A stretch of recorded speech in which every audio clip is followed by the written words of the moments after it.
Je vais donc vous résumer la théorie de Tom Campbell, qui, je le rappelle, est une personne qui a réussi à expérimenter la conscience pendant 20 ans, après avoir réussi, lors d'expériences et lors de méditation, à sortir de son corps et à visiter et à étudier le domaine de la conscience. Tom Campbell a imaginé au départ un monde où il n'y avait justement pas de monde, où c'était le chaos total. Et de ce chaos, un beau jour, il y a eu une prise de conscience. Une prise de conscience dans un chaos, c'est quoi? Ça veut dire que pour la première fois, il y avait des données qui étaient ordonnées.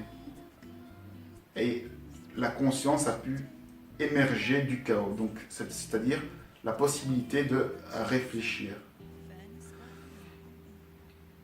De cette conscience, le fait de pouvoir réfléchir, ça a permis au chaos de créer l'espace et le temps. Parce que si on peut réfléchir, ça veut dire qu'on peut se voir à distance. C'est-à-dire qu'on peut... si on est seul, on n'arrive pas à savoir qu'on existe. Par contre, s'il y a quelqu'un qui est là, qui nous permet de nous voir, c'est-à-dire s'il y a une prise de conscience, ça veut dire qu'il y a possibilité de se voir. Et donc, à partir du moment où on peut se voir, comme le miroir, il y a une prise de distance qui se fait. Et cette prise de distance, c'est la création de l'espace et du temps.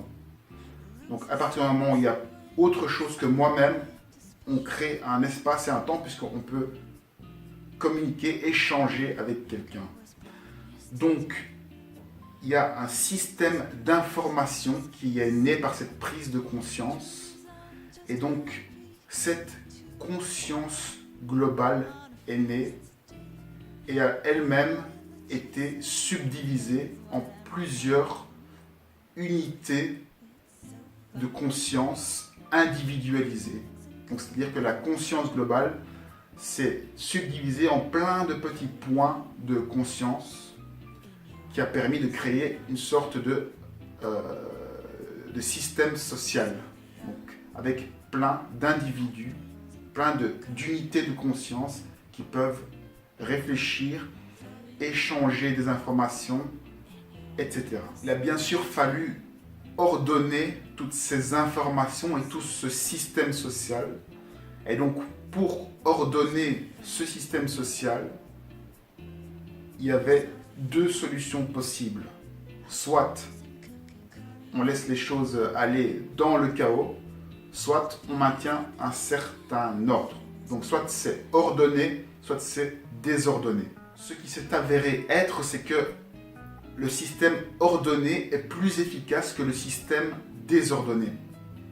Parce que si vous demandez par exemple à 100 personnes de construire une maison et que c'est 100 personnes qui s'aiment bien et qui s'entendent, qui s'entraident, et que de l'autre côté vous demandez à 100 autres personnes qui se détestent, vous leur demandez à ces deux équipes de construire une même maison, forcément l'équipe qui va être soudée et ordonnée va construire la maison plus rapidement que l'équipe avec les 100 personnes qui ne s'entendent pas.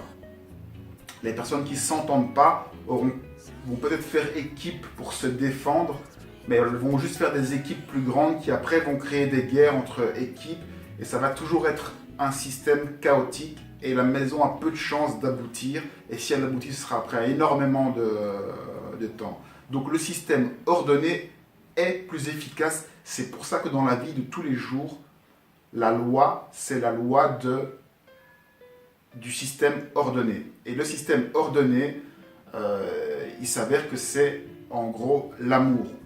L'amour avec un grand A, ça veut dire l'altruisme, faire les choses pour les autres, faire les choses sans avoir peur, en donnant, sans attendre de choses en retour.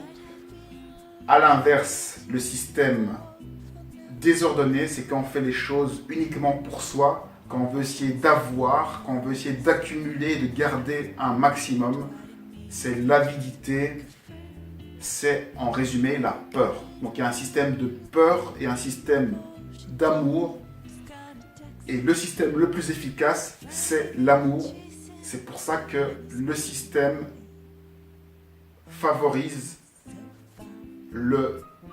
on va dire le karma positif à l'inverse du karma négatif. C'est simplement parce que c'est plus efficace pour expérimenter, pour que la conscience évolue. Donc on a un système qui évolue et un système qui dévolue.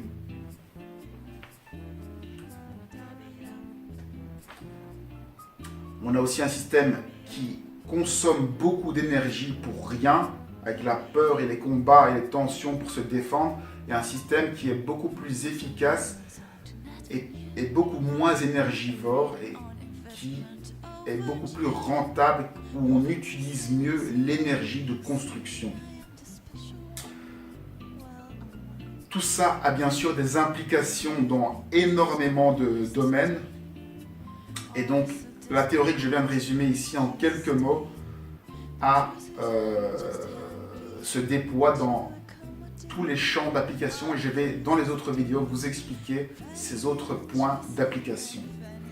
Si vous avez des questions concernant cette vidéo, n'hésitez pas à les poser en dessous en commentaire et je répondrai à l'ensemble de vos questions. Merci à vous.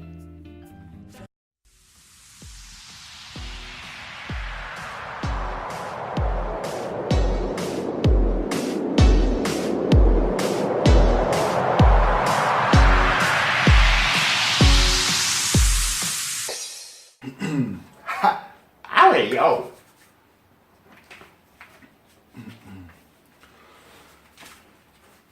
Je vais donc vous parler de la théorie de Tom Campbell